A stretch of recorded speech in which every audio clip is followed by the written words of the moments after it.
Hi hello students, welcome to our channel. ఈరోజు ఈ వీడియోలో మనం 9th class maths chapter 11 surface areas and volumes exercise 11.1 question number 1 and 2 గురించి నేర్చుకుంటున్నాము. ఈ exercise start చేసే ముందు కోన్ ఇంట్రడక్షన్ వీడియో చేశాను. ఎవరైనా చూడకపోతే ఒకసారి ఆ వీడియో చూడండి. ఏంటంటే మీకు total lateral curved surface area అంటే ఏంటిది, టోటల్ సర్ఫేస్ ఏరియా అంటే ఏంటిది, సో ఫార్ములాస్ ఎలా వచ్చాయి అనేది నేను బ్రీఫ్ గా ఎక్స్ప్లెయిన్ చేశాను. మీరు ఒకసారి చెక్ చేసుకోవచ్చు.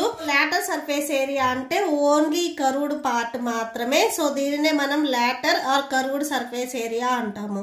And next total surface area అంటే ఈ కర్వ్డ్ పార్ట్ ప్లస్ ఏదైతే ఇక్కడ మీకు బేస్ సర్కిల్ ఉందో ఈ వాల్యూ మొత్తం మనము యాడ్ చేసుకుంటాము. ఇది మీకు టోటల్ సర్ఫేస్ ఏరియా అవుతుంది. లాటరల్ సర్ఫేస్ ఏరియాకి formula pi r l and total surface ఏరియాకి formula pi r into l plus r అవుతుంది. ఓకే, సో ఇవి ఫార్ములా.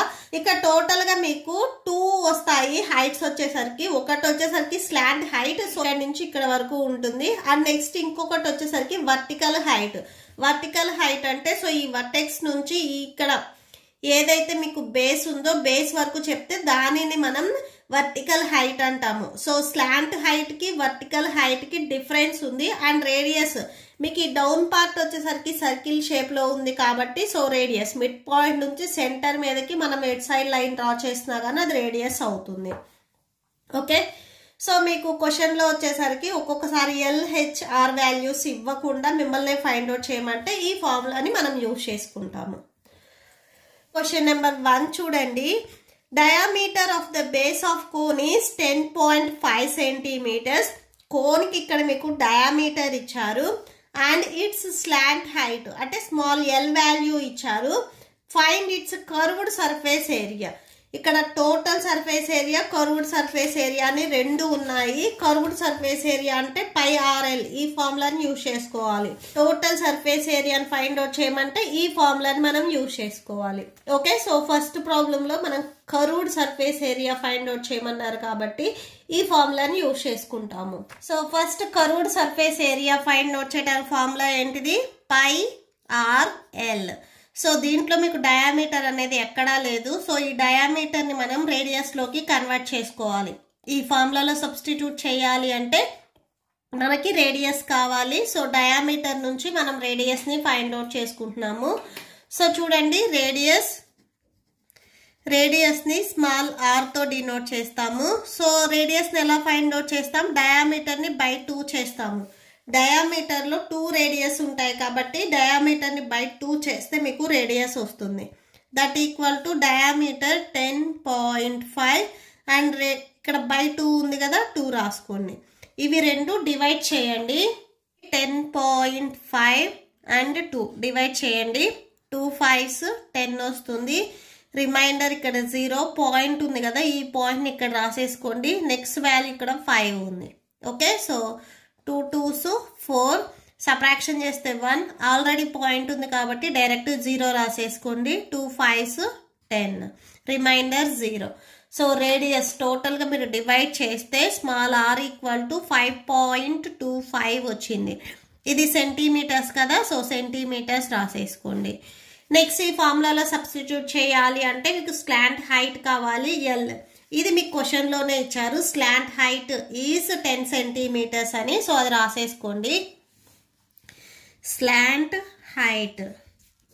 సో స్లాంట్ హైట్ ని మనం స్మాల్ ఎల్ తో డినోట్ చేస్తాము, 10 centimetres. So curved surface area ఇప్పుడు మనం ఈ ఫార్ములాలో సబ్స్టిట్యూట్ చేయడానికి వాల్యూస్ ఉన్నాయి కాబట్టి సో ఫార్ములా రాసేసుకోండి. Curved surface area of cone that equal to so formula pi r l. Pi value 22/7 తీసుకోమని మీకు క్వశ్చన్ లోనే ఇచ్చారు. సో తీసేసుకోండి. Pi value 22/7 into are value 5.25 into L value 10 centimetres that equal to so next చూడండి ఇక్కడ 10 ఉంది కదా. సో ఈ 10 ఈ నెంబర్కి మీరు మల్టిప్లై చేశారు అంటే పాయింట్ అనేది 1 డిజిట్ మీకు రైట్కి మూవ్ అవుతుంది. ఓకే, సో అంటే 2 తర్వాత మీకు పాయింట్ వస్తుంది. 10 కానీ 100 కానీ మీరు మల్టిప్లై చేసేటప్పుడు ఇక్కడ ఎన్ని జీరోస్ అయితే ఉన్నాయో పాయింట్ అన్ని డిజిట్స్ మీకు రైట్కి మూవ్ అవుతుంది. సో ఇక్కడ మీరు 52.5 రాసుకోవచ్చు. ఓకే, సో 10తో మల్టిప్లై చేసినప్పుడు ఈ పాయింట్ అనేది మీకు రైట్కి మూవ్ అవుతుంది.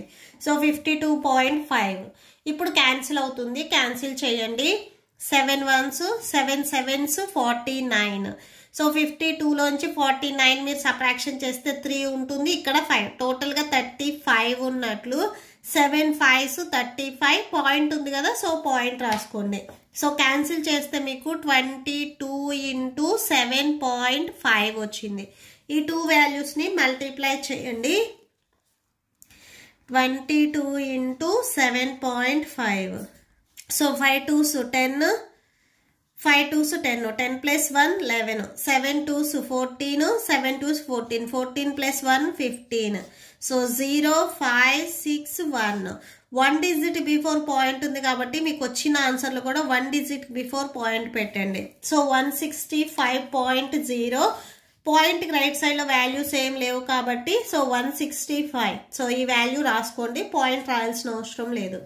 సో ఇక్కడ మీరు మల్టిప్లై చేశారు కాబట్టి స్క్వేర్ సెంటీమీటర్స్ వస్తుంది. ఓకే, సో ఇది మీకు సెంటీమీటర్స్, ఇది సెంటీమీటర్స్ మల్టిప్లై చేశారు కాబట్టి స్క్వేర్ సెంటీమీటర్స్ వస్తుంది. నెక్స్ట్ క్వశ్చన్ నెంబర్ 2 చూడండి. Find the total surface area of cone if its slant height is 21 meters. So కోన్కి మనం ఇప్పుడు టోటల్ సర్ఫేస్ ఏరియా ఫార్ములాని యూజ్ చేసుకోవాలి. Total surface area formula πr × l + r. So ఈ ఫార్ములాలో మనం సబ్స్టిట్యూట్ చేయాలంటే మీకు r వాల్యూ l వాల్యూ తెలియాలి. ఓకే, సో ఇక్కడ l వాల్యూ వాళ్ళు ఇచ్చారు. స్లాంట్ హైట్ వచ్చేసరికి 21 meters అని. ఇక్కడ r వాల్యూ ఇవ్వాల, డయామీటర్ ఇచ్చారు. సో d వాల్యూ ఇచ్చారు. మనం r వాల్యూని ఫైండ్ అవుట్ చేసుకొని ఫార్ములాలో సబ్స్టిట్యూట్ చేసుకుంటాము. ఓకే, సో మీకు క్వశ్చన్ నెంబర్ 1కి వచ్చేసరికి కర్వ్డ్ సర్ఫేస్ ఏరియా ఇచ్చారు. క్వశ్చన్ నెంబర్ 2లో టోటల్ సర్ఫేస్ ఏరియా ఇచ్చారు. రెండిటికి డిఫరెన్స్ ఉంది, చెక్ చేయండి. Given slant height l = 21 meters, diameter d = 24 meters. So దీని నుంచి మనం రేడియస్ రాస్తున్నాము. Radius small r = d/2. So d value 24/2 cancel అవుతుంది. 2 1s 2 2s 4. So 12 meters. m ఉంది కదా, సో m రాసేసుకోండి. స్మాల్ r వాల్యూ మీకు 12 meters వచ్చింది. నెక్స్ట్ l వాల్యూ కూడా ఇచ్చారు. సో ఇప్పుడు డైరెక్ట్గా మీరు టోటల్ సర్ఫేస్ ఏరియా ఫార్ములా వేసేసుకోండి. Total surface area of cone equal to, so formula πr × l + r. That equal to π value 22/7 × r value 12. Next bracket ఉంది కదా, సో బ్రాకెట్ రాయండి. l value 21 + r value 12. First బ్రాకెట్లో ఉన్న వాల్యూని add చేయండి. Plus ఉంది కదా, యాడ్ చేయండి. 21 + 12 యాడ్ చేస్తే 33 వస్తుంది. సో ఇక్కడ 33 రాసుకోండి. నెక్స్ట్ బిఫోర్ మీకు 12 ఉంది ఇంటూ 22/7. సో ఇలా రాసేసుకోండి. నెక్స్ట్ చూడండి 22/7 ఇంటూ 12 అండ్ 33. మీకు బ్రాకెట్ మీనింగ్ ఏంటి అంటే మల్టిప్లికేషన్లో ఉన్నాయి అని. ఓకే, సో ఇక్కడ ఇంటూ రాసేసుకోండి ఇట్లా 33. ఓకే, సో వాల్యూస్ ఏమైనా క్యాన్సిల్ అవుతాయా అనేది చెక్ చేయండి. ఏమీ క్యాన్సిల్ అవ్వవు. సో మల్టిప్లై చేసేసుకోండి. ఫస్ట్ 12 అండ్ 33ని మల్టిప్లై చేయండి. 396. 22/7 ఇంటూ 396. నెక్స్ట్ 22కి ఈ వాల్యూని మల్టిప్లై చేయండి. టోటల్గా 8712 వస్తుంది. బై ఇక్కడ 7 ఉంది కదా, డినామినేటర్లో 7 రాసుకోండి. సో డివైడ్ చేయండి. 8712/7. 7 1s 7 1 7. నెక్స్ట్ 7 ఉంది ఇక్కడ. 7 2s 14. సబ్ట్రాక్షన్ చేస్తే 3 వస్తుంది. నెక్స్ట్ ఇక్కడ 1 ఉంది కదా, 1 రాసుకోండి. 7 4s 28. సో సబ్ట్రాక్షన్ చేస్తే 3 వస్తుంది. నెక్స్ట్ ఇక్కడ 2 ఉంది కదా, 2 రాసుకోండి. 7 4s 28. సో సబ్ట్రాక్షన్ చేస్తే ఇక్కడ 4 ఉంటుంది. పాయింట్ పెట్టుకొని 0 పెట్టేసుకోండి. 7 5s 35. సబ్ట్రాక్షన్ చేస్తే 5 ఉంటుంది. నెక్స్ట్ మళ్ళీ 0 పెట్టేసుకోండి డైరెక్ట్గా. 7 7s 49. Next reminder 1. సో ఇక్కడ నుంచి మీకు మళ్ళీ రిపీట్ అవుతుంది. సో ఇక్కడ వరకు వాల్యూస్ ఏమొచ్చాయని రాసుకోండి. 1 2 4 4.57 వచ్చింది. ఇవి స్టార్టింగ్ నుంచి మీటర్స్ మల్టిప్లై చేశాం కాబట్టి స్క్వేర్ మీటర్స్ వస్తుంది. Okay, so that's it. ఈ ప్రాబ్లంతో మీకు ఈ వీడియో కంప్లీట్ అయింది. మీకు ఈ వీడియో నచ్చితే ప్లీజ్ లైక్ చేయండి, మీ ఫ్రెండ్స్కి షేర్ చేయండి, అండ్ మన ఛానల్ని సబ్స్క్రైబ్ చేసుకోండి. ఇప్పుడు నేను చెప్పిన ఈ 2 క్వశ్చన్స్కి మీకు నోట్స్ డిస్ప్లే అవుతుంది, చెక్ చేసుకోవచ్చు. Thank you and thanks for watching.